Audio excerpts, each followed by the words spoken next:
You're listening to the Options Insider Radio Network, the home of the Options Podcast. For more quality options programs, visit theoptionsinsider.com or search for Options Insider Radio Network in your podcast provider of choice. Listeners can also access all of our programming through our mobile app available in the iTunes and Google Play stores. Select programs are also available via live stream at mixlr.com/options-insider. That's mixlr.com/options-insider. Don't forget to follow along with your favorite programs and submit your own questions for the hosts at twitter.com/options, stocktwits.com/options, facebook.com/theoptionsinsider, or via questions at theoptionsinsider.com.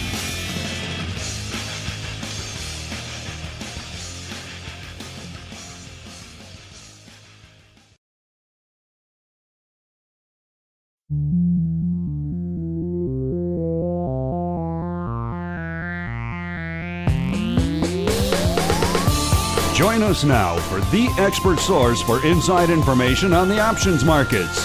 It's time for Options Insider Radio with your host, Mark Longo.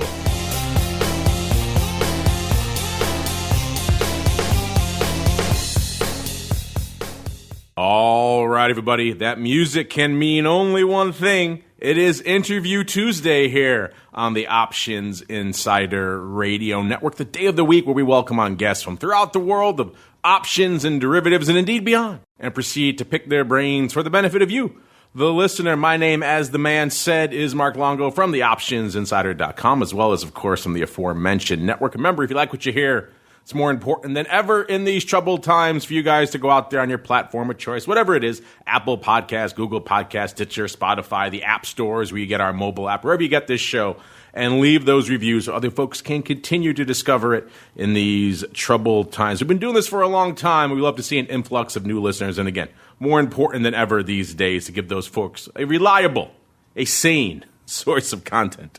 So keep those reviews coming. Keep those questions and comments coming, too. We do love to hear from you guys, just not in those review stores. Those take a long time to cycle. You can find us on most of the major social media platforms or our website to get at us in a much more timely fashion. And let's see who's getting at us today on the old Options Insider Radio hot seat. Joining us, an old friend of the network, even though I don't believe he's been on this program before. He is the once and future Dr. VIX himself, a.k.a. the Director of Research over there at EQ Derivatives, a.k.a. the Professor Extraordinaire over there at Loyola University, Mr. Russell Rhoads himself. Mr. Rhoads, welcome to the Options Insider Radio program. I am absolutely, I've written several books, but I think this may be the fifth Option Insider show I've been on. Not 5 appearances, but 5 different shows. It might be. I know you've been on TWIFO, you've been on the Option Block, you were on Volatility Views for quite some time. So this is at least 4. Maybe there's a 5th one lurking in there. I'm not familiar with. Coffee with Cod. Oh, that's right. You were on some of the other ones that I don't appear on, which are always fun to me. And then finally, next week, I'm going to be on one for the first time. The Option Block, right? Yes. Right? Yes. I love asking you questions and catching you off guard. Yes. See, I'm not the scheduling major domo here, listeners. I'm just the pretty radio voice. They point at the microphone.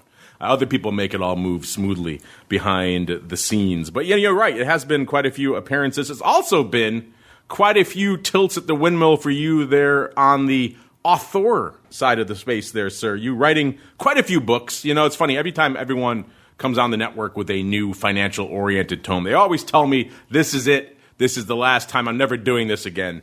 They always get sucked back into the well. You've been sucked into the well, by my count, Mr.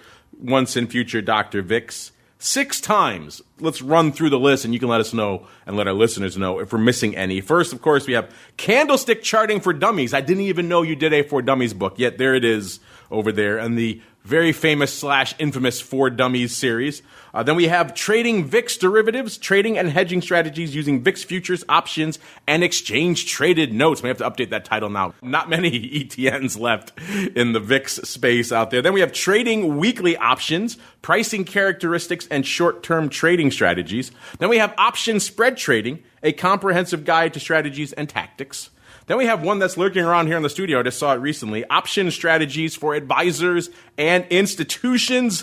And the reason, of course, you're joining us here today, the forthcoming VIX Trader's Handbook, the history, patterns, and strategies every volatility trader needs to know. That's quite a mouthful. It's quite a few epic tomes you have released, sir. Is that all of them? Did we miss any? No, you missed one. I did the study guide that goes along with the Warren Buffett Way.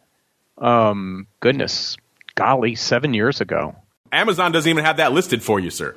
So, well, that's kind of a half because, I'm just creating a study guide around that one. But my next book is going to be Warren Buffett oriented, but I'm not giving away the idea yet because I a couple of times I've stated book ideas publicly and somebody else has written them.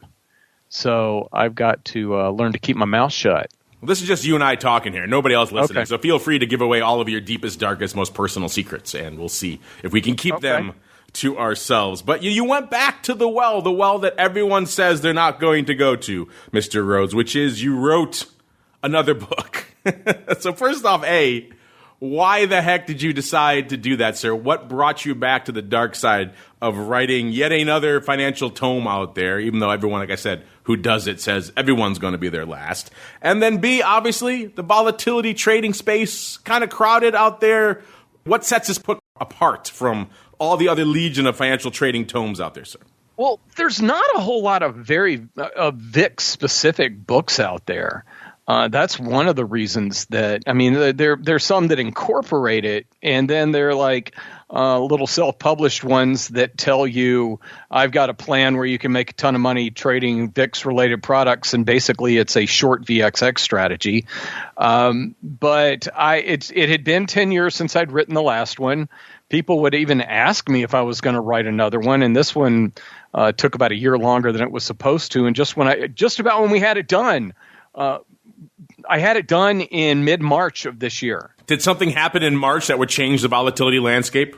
We decided to backtrack a little bit and let that play out. And so then I continued to work on it through June 30th. And that's kind of was the final cutoff with respect to this book. And one of the reasons that was important is the last third of this book is basically a history of the volatility events, and how VIX behaved and maybe how it was behaving up front, and some cases where people did really nice trades leading up to it, and how the market, how long did it take us to adjust back to normalcy.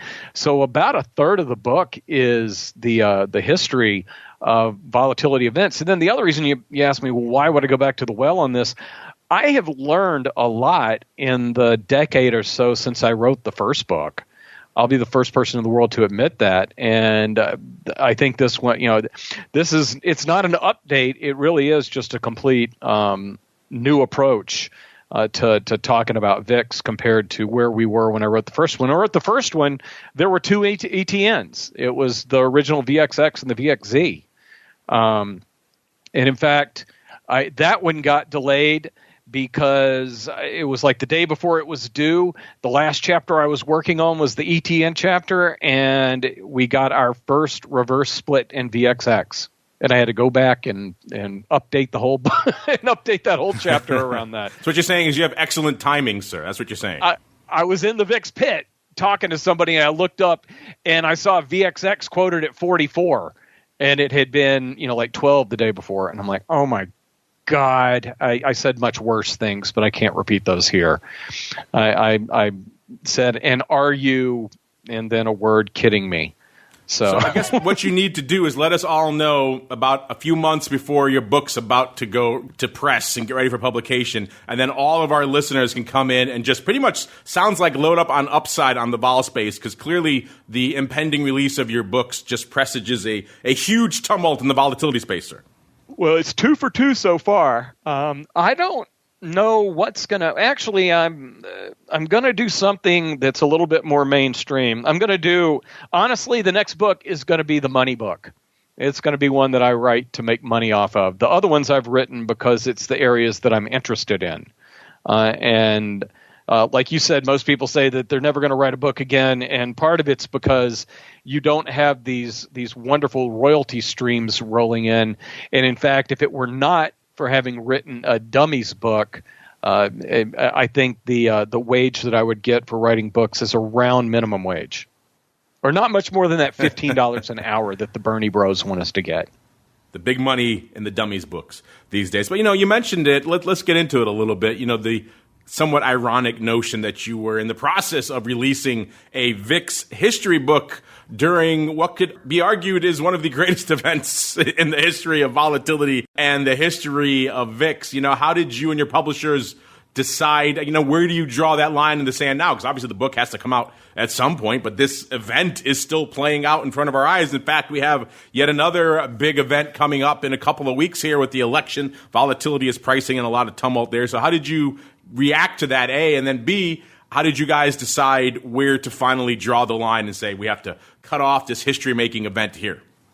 I really just, it was a back and forth between me and the publisher, and I looked at about how long it normally took these things to start to calm down.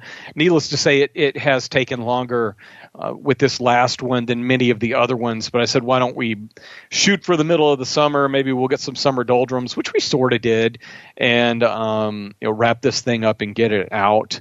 And if there's any, if there's anything to say about the election, I'll probably just put it out, on the EQ Derivatives site for free at this point. That was another thing. I started with EQ Derivatives right as I was supposed to be finishing this book in mid-March, and that was another reason to go ahead and push it out a little bit. Well, we're glad you actually got it out, and you're right. Just talking about how since you first started writing volatility books, how much that landscape has changed. When you first started writing about volatility, it wasn't really a household word. Things like VIX and certainly the fear index, they weren't known by your proverbial grandmother from Iowa. They were very insular, mostly professional. If you didn't trade SPX and have a reason to lay off your vol risk from that pit, you probably had never really heard of VIX or S&P volatility. Those things weren't really common household terms. And yet now VIX, of course, quoted everywhere. You see it on CNBC, all these different outlets, Bloomberg, all the time. It's just kind of part of the vernacular now with S&P and Dow and everything else that is quoted out there. And of course, as you mentioned, the product landscape has exploded and now imploded as well, as we've seen a lot of interesting products come, and then in more recent history, a lot of them go. So how challenging has that been for the person who's out there effectively chronicling the VIX age, sir? How challenging has it been for you to keep up with just all the ebbs and flows in the space over the last decade or so? Well, and one of the more difficult things is not necessarily when something goes away, it's real easy. It went away. That change in strategy for SVXY was one of the more difficult things that I had to adjust to. And that also, I have been working on this book a lot longer than I'll admit. That actually happened when I was, making my way through some of the earlier parts of the book. And what I actually did was I took the index that that SVXY follows, and I just adjusted it for a 50% exposure to show what it would have done in its current format. And beyond just, VIX, one of the other things is I was really hoping that we would see spikes take off, and I do talk about spikes in the book. I also was really hoping to see a relaunch of RVX, and we do have the VolQ futures now, but I was really hoping we would see the VolQ options by mid-year, and that's another reason I was holding off. Is I was really thinking that we would get a couple of more product launches before I finally had to give in and put the book out. Yeah, it's a bit of a moving goalpost. You're never really done. Of course, we mentioned some have come off the table. New ones are on the horizon or in the prospect of launching. VolQ just launched on the future side at least a week or so ago. And then, of course, we have all these new ETPs threatening to come on the space at any moment and replace some of the ones that have gone away. Speaking of the products that have gone away, we got someone listening live here, Think Aloud. He wants to know, Mr. Rhodes, if you have a big chapter on XIV in your book, sir. So do you? No, there's not a big chapter on XIV. I do talk about what led to the demise of XIV in the history part, But no, I didn't and I kind of danced around that one, to be completely honest. Just because you never know if somebody's going to show up with a subpoena when you're talking about things like that.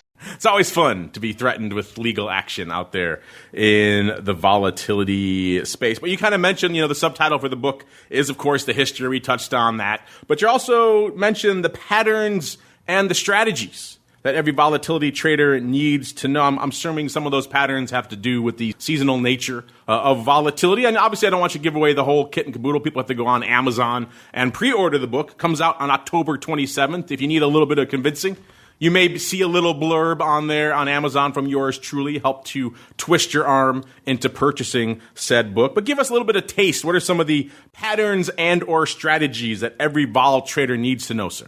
I spent a lot of time talking about consistent short strategies, which are very popular within the, pretty popular with the professionals and with retail traders as well, as long as they get a pretty good handle on it.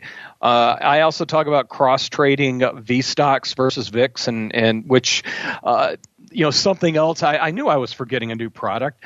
Something else that has come out since I wrote the book that really lends itself toward V stocks versus VIX trading is the VIX minis, because taking the currency part out, the VIX mini is a $100 multiplier, and the V stocks future is a €100 multiplier. So they're just about a 1-to-1 relationship now.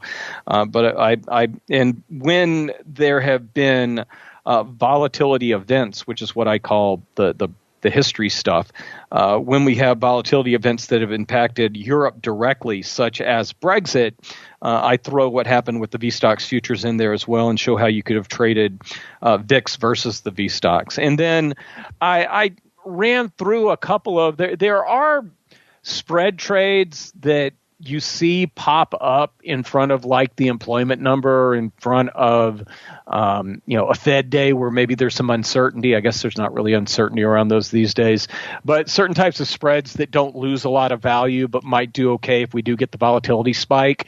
So I do talk about how people tend to approach that one as well. Those are a lot more difficult because unless you hit them exactly right, you're not going to benefit too much. So I actually concentrate more on being set up for a rally, but not getting too hurt if you don't get the rally that you're hoping for. Well, there's a lot people are hoping for, perhaps dreading, on the horizon coming up here, sir, with a little thing called the election. It seems like it's been looming on the horizon forever, but now it is actually upon us. It is within a month here on our trading screens, which is crazy to say in and of itself. Obviously, you drew the line in the sand for your book before we can get through the election, because obviously you wanted to put it out sometime this year. But there's a lot popping off on the vol space out there as well in terms of the VIX futures term structure, in terms of the ETPs, and everything else going on out there in the swirling maelstrom of premium, even though it's a little bit less now than it was a week or so ago, but still a lot of juice being built in around this election, sir. What is really catching your eye out there as you're looking forward in the next couple of weeks in terms of the volatility surface and everything else that's just driven up by all this election premium, sir? Well, right now, we had that unusual situation where October was much higher than November, and the day that October became the front month, it flipped. But looking this morning, and I haven't checked quotes for a couple hours, but this morning, the October contract that's got a week left to go is only at a 70-cent premium relative to spot VIX. So, I think that any October surprise, people are thinking that we're not going to see one of those, and that we're going to sit around and wait until election day. The 2-point premium that you have from November, and if you look at the money implied vol on the SPX options that expired just after the election, I think more and more the market is starting to buy into Biden's going to win this thing. Biden's going to trounce him, and there's not even going to be a justification to say I'm contesting this election. And if you look at the Real Clear Politics poll, where you can break down the electoral part without any toss-ups, just saying who's in the lead right now, I think Biden has him 375 to 180, whereas the day before the last election, Hillary only had him beat by 4 electoral votes. This thing is not nearly as close as the press makes us think it is, and I do believe that's starting to show up in the market as well. That certainly can be said, looking at how they've really come after that election premium. Just in the last week to 10 days or so, it really seemed that they've come for it pretty aggressively. So it does seem like someone or many people out there are pricing in perhaps a little bit more of a known quantity post-election. You go back about a month or so, and you saw people pricing in extreme levels of volatility all the way through January and beyond, which perhaps gave a little bit of a dark picture for the future of our political system in our country. But looks like a little bit of maybe saner heads are prevailing in terms of just understanding and pricing in some sort of known outcome after the election, which it seemed like for a while that people weren't even pricing that into the picture. I have a lot more questions for you, sir, but it seems like we're being hijacked. The listeners want to get at you as well, so let's get a couple of them on here. First off, some guy I'm not familiar with. I think they call him the Flow Master in certain parts, a.k.a. Mr. Henry Schwartz, formerly of Trade Alert, now part of the ever-expanding SIBO empire. He says, "Hi, guys. Russell, I can't wait to buy your newest edition. Question, I heard a trader on a recent podcast talking about a strategy shorting both levered long and levered short ETFs, vol and otherwise, at the same time to capture the underperformance of each when held long-term. Do you think this makes sense?" So what do you have to hear for Mr. Flow Master, sir? That does make sense. That and Mr. Bittman, who I used to work with over at SIBO, was a big fan of trying to take advantage of how those things are set up to give you single day moves as opposed to match the long term performance of one of the indexes. It's really only supposed to match the daily performance. I think the only big fear with respect to that is if you get a really strong trending market in one direction or another, you can get run over pretty badly. But in a choppy market, it seems to me those types of approaches always have made a lot of sense. I think another negative behind that is my understanding is sometimes it's very difficult to borrow some of those things. So maybe you actually need to look to the option market on them to express a long or a short position. Well said, Mr. Flowmaster. I do believe you have a little bit more pontificating on the election in store for us, sir. The one thought that I had when it's one of those things where you have a thought and you wish you had said it.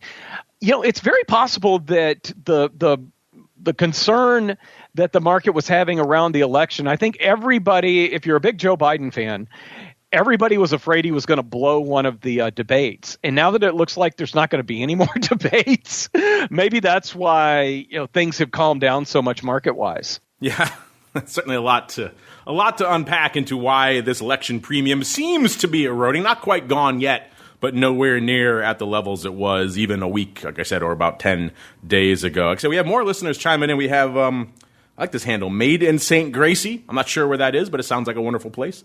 Very, very polite listeners, too, today. Hello. I have a question for Mr. Rhodes. If VIX ETNs/Fs closing prices are not affected by supply and demand, but rather by the VIX board.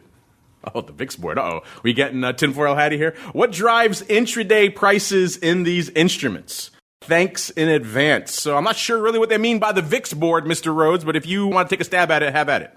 Sure. I think we're probably going with that one, and I'm going to use a spider versus the S&P 500 example. If you actually look at the SPY closing each day relative to its NAV, there's always a small disconnect between the two. But throughout the trading day, what the S&P 500 is doing is keeping the spider ETF within a range of where it should be based on what the 500 stocks are doing. I think the VIX ETNs do the exact same thing, because I know that, and I'm thinking of one trader in particular who would come over to my house and punch me in the nose if I shared who they are, but I do know somebody that pretty consistently trades VIX futures versus a couple of the VIX ETNs when they get out of line with each other, because they do, there is somewhat of a fair value relationship between the VIX futures and the ETNs, but it can disconnect. And part of the reason it can disconnect, maybe even more than with the S&P 500 and those ETFs, is it's a little bit more difficult to arb the two versus each other. And then also, when you do that with the SPY ETF, if you're a professional, you actually have the ability to buy the ETF and go, I want the stocks, and receive the stocks and cover shorts that way. So, and so the short answer after going through all of that is that the VIX futures prices are driving what's going on in those ETNs, along with just the supply and demand, or the buying and selling of those ETNs as well. But if they get too far out of line, there are arb traders that'll come in there and buy them if they're too low or sell them if they're too high. And then again, at the end of the day, there usually is somewhat of a disconnect between what they should really be priced at and what they are priced at. Speaking of the VIX ETNs and indeed the entire universe of VIX ETPs, we have seen some ebb and flow in that space, mostly ebb of late, but maybe some new ones on the horizon. Of course, we saw a lot of the more infamous ETNs like TVIX and others go the way of the dodo very recently, but we have heard rumors for a while of an influx of new products coming in. Let's say perhaps a successor to the infamous XIV in SVIX and a few others. I know you have your fingers in many different volatility pies out there, Mr. Rhodes. Have you heard any updates on the status of those? And if so, maybe a upcoming chapter in a new VIX book, or are those perhaps a whole other VIX tome on the horizon for you, sir? When those come out, I will be all over, and probably not putting it in the book. And I say when because I personally have a belief that we're going to get a new short volatility and a new leverage 2 times long volatility ETP sometime in the near future. I don't know where they are in that whole, you put something in front of the SEC, then you're kind of on the clock for the SEC to approve or ask for more information. I don't know it.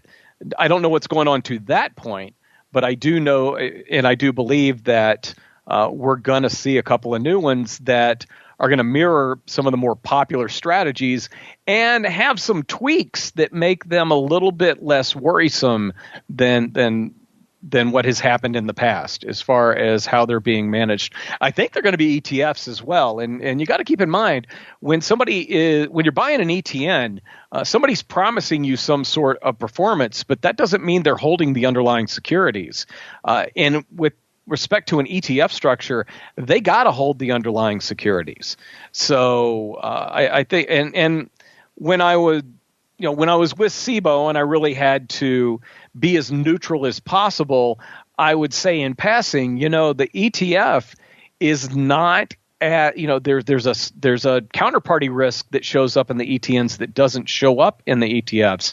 And all else being the same, I would prefer to buy an ETF versus an ETN, just because if we get a volatility event that takes a financial firm down and the financial firm happens to be backing a volatility-related ETN, it's very possible that ETN could lose a lot of value as well, just because there are concerns on the backer being able to make good on that obligation, just like a bond and a company going bankrupt. So I've always been more comfortable with the ETF structure.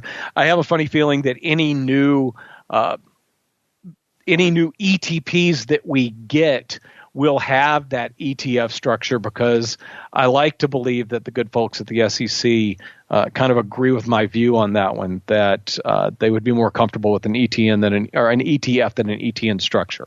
Yeah, it definitely seems like we've all seen the failings and the weaknesses of ETNs in recent years, and certainly sounds like the regulators definitely favor one over the other these days. I'd be surprised if we see a rash of new volatility ETNs getting approved in the near future. Again, it's 2020, so nothing would surprise me too much at this point, but definitely seems like ETFs are the wave of the future, at least for now. All right, and unfortunately, that music means we've come to the end of our little sojourn. If you're listening live, stay tuned. We'll pump in some other fun stuff in the live stream. Keep you guys occupied and engaged on yet another active day out there in the marketplace. But before we go, Mr. Rhodes, hit us again about the VIX Traders Handbooks. If folks want to find it and pre-order it for themselves, where should they go? What should they do? Give them one final sales pitch, sir, to go out there and pre-order for themselves. I'm the worst self-promoter in the world, but you can find it on Amazon, and it's actually available in the UK as well already. And I don't know if there's any difference between the versions. I should see if the Queen's English is in the other one or not. One is festooned with U's next to the O's. That's about it. And finally, I've already got a group that wants to translate it into Portuguese for the Brazil market. If you want to translate it into another language, let me know. I'll hook you up on that one. Exploding Brazilian volatility market. Definitely has to be in French. There's a huge audience for VIX and all things institutional SPX vol in France. So definitely need a French version, sir. And maybe a Portuguese as well. And, of course, you kind of teased some of the other stuff you're working on. Leave us a little bit of hint, a little bit of a tease of what else we can expect from the once and someday in the near future, hopefully, Dr. VIX, sir. What am I doing now? Well, I'm trying to finish my PhD so that you can only call me the now Dr. VIX. I'm writing up what's going on in the markets. I'm doing a series on different volatility spaces or different volatility markets leading up to the U.S. election. The next one's going to be on VIX. I already did one on V stocks. Then I'm going to take a look at VolQ or NASDAQ volatility as well.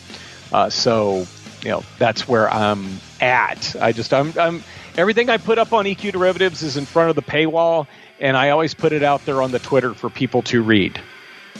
There you go. And speaking of reading, get on over there to Amazon and pre-order the VIX Traders Handbook. That's all you have to search for. If you want to search for his name and his other tomes, well, then you know how to find it. It's just RHOADS, Russell Rhodes out there. Mr. Rhodes, thanks for joining us. Thanks to all of you out there for joining us here on Interview Tuesday as well. You guys know a lot more content in store for you throughout the rest of the week. Education Wednesday coming up tomorrow. We've got Options Bootcamp, Options Playbook, Radio. So if you want to learn more, maybe just perfect some sort of strategies in your options trading, those are the shows for you. Of course, back on Thursday with episode 2 of the Option Block, as well as TWIFO, This Week in Futures Options. Friday, Volatility Views, and it all kicks off again on Monday with the Option Block and Crypto Rundown all the way through to another Interview Tuesday and another episode of Options Insider Radio.